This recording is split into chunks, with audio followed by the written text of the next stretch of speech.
The sound of knocking on the front door surprised me. Firstly, it sounded somewhat timid and uncertain. Secondly, given that it was Sunday and the time had not yet reached 8 in the morning, most of my loved ones already had the keys to my apartment. It seemed strange, but perhaps it was important, so I decided to open the door. To say that I was amazed does not adequately describe my reaction to the appearance of a thin, charming blonde standing in front of me on the porch. "Hello, James." Maddie. Beautiful, sparkling, full of life. Maddie. My ex-wife, Maddie. I hated Maddie. My heart beat faster, but I tried to remain calm. "Maddie, I didn't expect to ever see you again. I understand. But we need to talk. We had an urgent conversation for a long time. How were you able to find me? I followed you from your mother's house. I remembered that you often go there on Monday evenings. It was difficult for me to decide to knock on your door."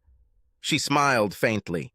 Maddie seemed unsure, which was completely out of character for her, but at the same time I sensed determination in her.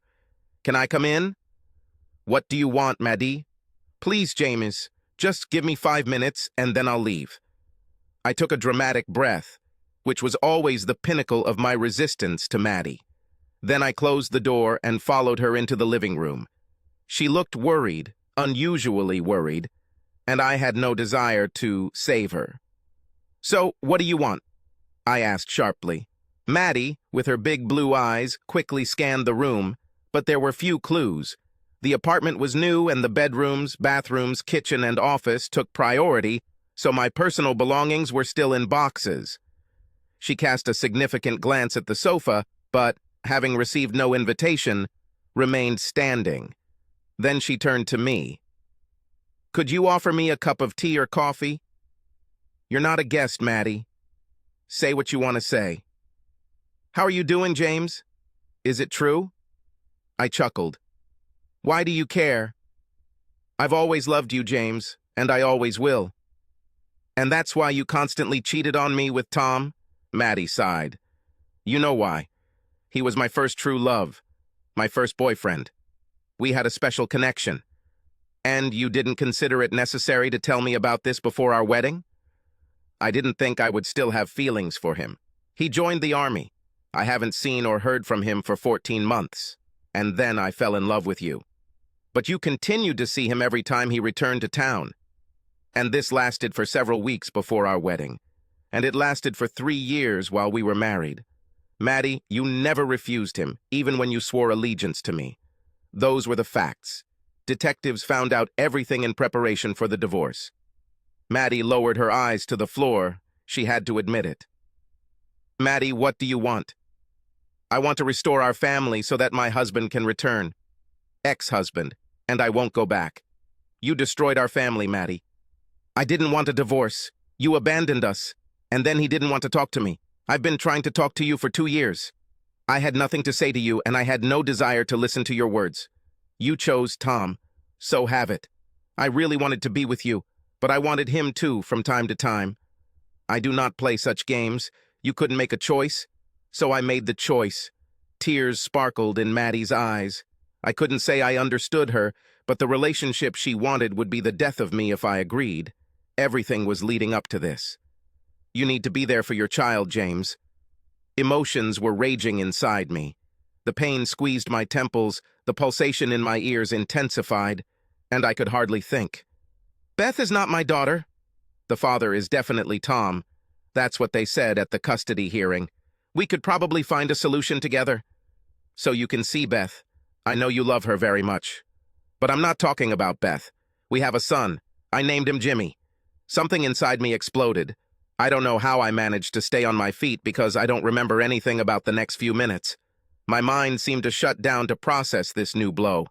And when he returned, I laughed bitterly. "I've seen this story before, Maddie. We're having a baby. Oh, James, you're going to be a great dad. Only this child was Tom's, not mine. But it's true, I didn't know I was pregnant when you filed my divorce papers. And when I didn't get my period, I assumed it was because of stress. And when I found out that I was pregnant, we had already signed all the documents. And Tom and I were making plans for the future. So what part of your plan for the future brought you here? I'm here because I love you. Nonsense. Your actions said otherwise. Tears began to flow down her cheeks. They seemed sincere, but with Maddie you could never be sure. Jimmy needs his father.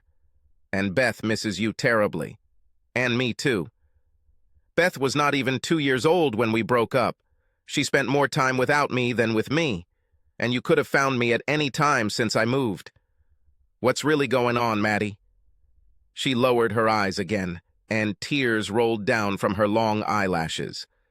Tom left a couple of months ago. I don't know where he is, but he said he won't be coming back. Never. Why?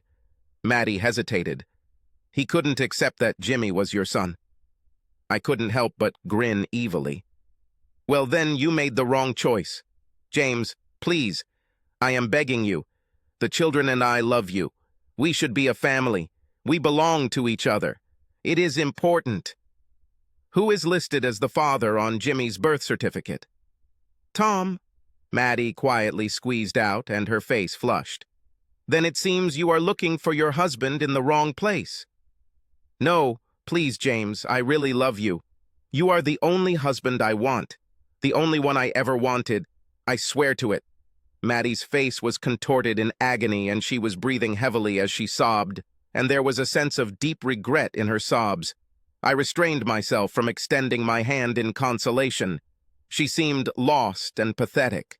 The dynamo I fell in love with was gone, and this sad and desperate woman stood in front of me like a street child. I felt my heart begin to break from her suffering and pain.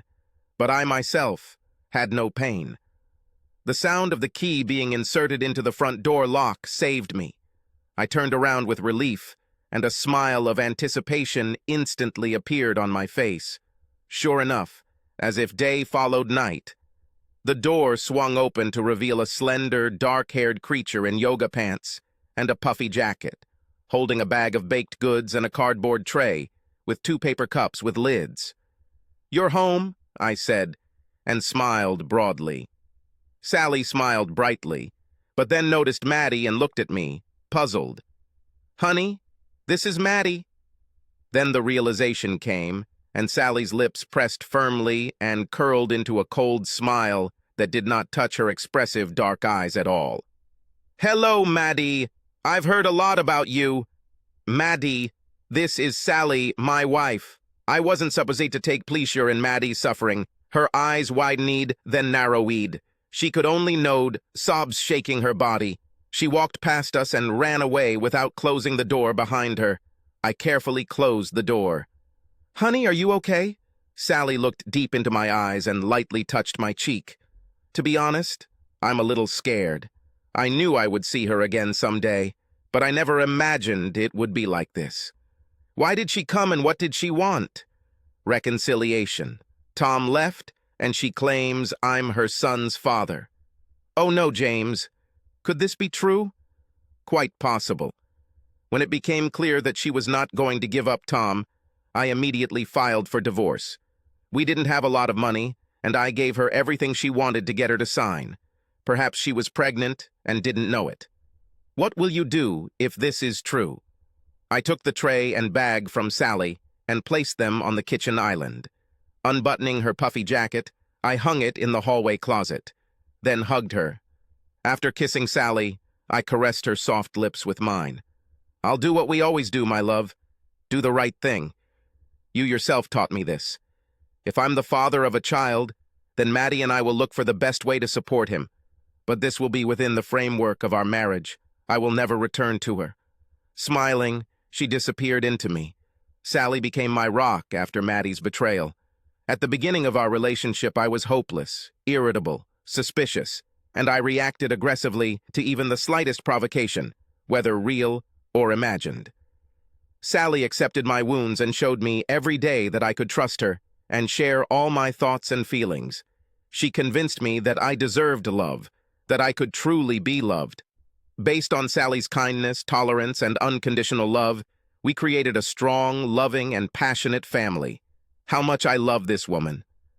Besides, I said, running my hands over her bulging belly, which had already been visible for weeks, We have our own miracle that will soon require our full attention.